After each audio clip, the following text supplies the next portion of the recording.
صباح الخير. امبارح حصلت حاجه كانت مضايقاني قوي او ضايقتني من نفسي قوي. تقريبا انا كنت في غيبوبه او حاجه، يعني الموضوع بتاع مستشفى الاطفال 57. انا جالي بوست عادي جدا لحد ان انا اشيره، فابتديت اركز مع الموضوع. فالموضوع بيتقابل بسخريه مش حلوه، الموضوع بيتقابل بتهاون مش حلو. ان مستشفى لعلاج الاطفال واطفال عندهم مرض معين خطير زي ده تتقفل عشان مفيش امكانيات ماديه، ده منحدر صعب جدا.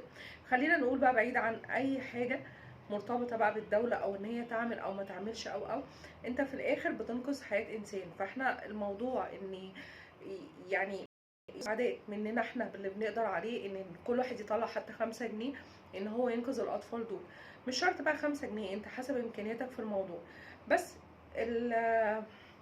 السخرية من الموضوع هو حاجة مش حلوة، لان هي مشاعر كده لا انسانية، ان انت تبقى عارف ان في حد ممكن يموت وانت تقدر تساعده بحاجة انت بتشتري بيها كيس شيبسي او كنزاية وما بتعملش ده، فدي حاجة مش ظريفة.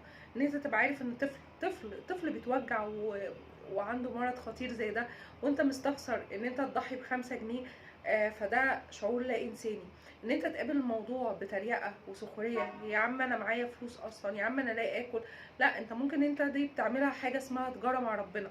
تجاره مع ربنا اللي هو انت بتتاجر مع ربنا عشان دي حاجه بتاخد عليها حسنات.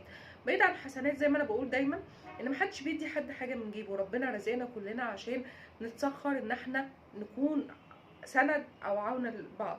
يعني ربنا بيديك الرزق ده وعارف ان الرزق ده فيه جزء منه المفروض يروح لحد محتاج، فان انت بتاخد الفلوس دي كلها او اي رزق ربنا بيديهولك ايا كان قليل او كتير وتخليه معاك بس، فده مش اللي ربنا امر بيه.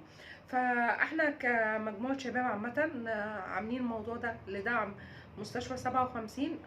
كلنا بنتبرع بدايه من 5 جنيه. مجرد ان انت هتدخل على فودافون كاش وهتختار البند بتاع التبرعات، وبعد كده تختار مستشفى 57، تحط المبلغ اللي انت عايزه ايا كان، دي حاجه تجاره بينك وبين ربنا. لو ما عندكش فودافون كاش ممكن تروح لاي حد بتاع فوري، وبرضه هتطلب منه ان هو يمشي على نفس الخطوات دي وتحول طريقه ال5 جنيه او ال1,000,000 جنيه حسب امكانياتك انت. الفكره كلها في المشاركه الوجدانيه والمشاركه الماديه، او ان انت تبقى حاسس بحد بيتألم وانت تقدر تساعده. احنا اكيد ال5 جنيه او ال10 جنيه او ايا كان اللي انت هتتبرع مش هيعمل الحاجه اللي هي الواو. بس تخيلوا لو مصر كلها كل واحد اتبرع ب5 جنيه عشان ينقذوا الاطفال دي، انت هتقدر تعمل لهم ايه؟ تخيلوا بقى لو انتوا حطيتوا نفسكم في مكان اهالي الاطفال دول، ان هو واحد يبقى شايف ابنه ولا بنته بيموت وهو مش قادر يعمل له حاجه. الموضوع فعلا يا جماعه مؤذي نفسيا جدا.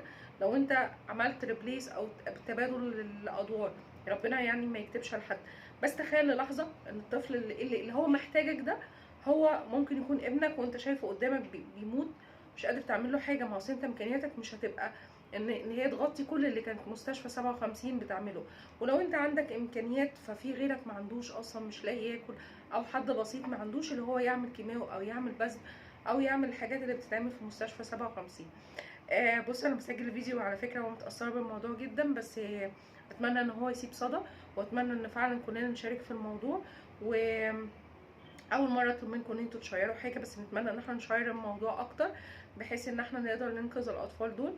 وده هيبقى ثواب بنعمله كلنا مع بعض، كل واحد فينا ياخد ثواب على الموضوع ده، واللي قال لي على الموضوع ده اكيد خد ثواب كبير جدا، وخد ثواب عن كل اللي انا وجهتهم للموضوع ده وهكذا. فبليز يا جماعه اهتموا بالموضوع، واتمنى ان النهارده كل حد فيكم هيتبرع ب5 جنيه دي. ضحي معلش ب5 جنيه اللي انت كنت هتجيب بيها كيس الشيبسي ده او ايا كان، يعني في سبيل ان انت تنقذ حد. فاتمنى ان شاء الله ان الموضوع يلاقي صدى. يومكم جميل ان شاء الله.